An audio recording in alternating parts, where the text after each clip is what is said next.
This past week, we had the Department of Homeland Security release updated information regarding the national ID, or this real ID. This is important that people pay attention to what's going on here because they're slowly but surely implementing their plan here to where biometrics are going to be inside of some kind of identification card. And then it's going to move to being on the person down the road, on the person permanently. And what they're stating is beginning January 22nd of 2018, all airline passengers will need identification cards that are in compliance with the more secure features that are required by the Real ID Act of 2005. Now, this Real ID Act was passed in response to 9/11. Now, until the deadline, all states' driver's license and passports will be valid for airline travel.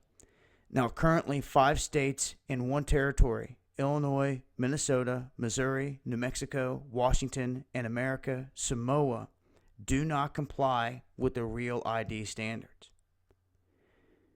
Several other states are reportedly taking steps to update their identification cards between now and then, and these standards include invasive biometric measures. Now, travelers in states that do not comply with the strict security measures will be forced to use an alternative form of identification that is recognized by the Transportation Security Administration, or the TSA. These options include a permanent resident card, an airline-issued identification card, or a tribal identification card. Now, most unnerving of all this is the fact that the Real ID requirements extend to driving privileges in addition to airline travel. Yes. Extending to driver's license. And if your state driver's license does not meet the Real ID standards, you will need to carry another acceptable form of identification and likely will not be able to legally drive.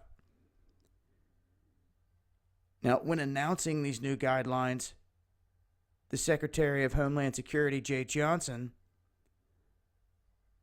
offered a firm call to states that dare challenge the federal government's plan.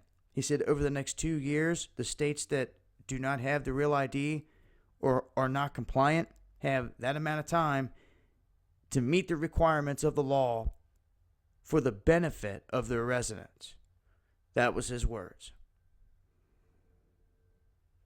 So this is where it's sitting. There are currently 23 states complying with the Real ID. 27 states and territories have been granted extensions to comply with this. So this is where it sits. I figured I would share the information with you folks out there and let it be known that by 2018, whether people realize it or not, they're going to be trying to make sure that the specifications of the Real ID are woven into even your driver's license. And you're talking biometrics and all that stuff. So just a heads up, I'll leave a link. It's been Dabu7.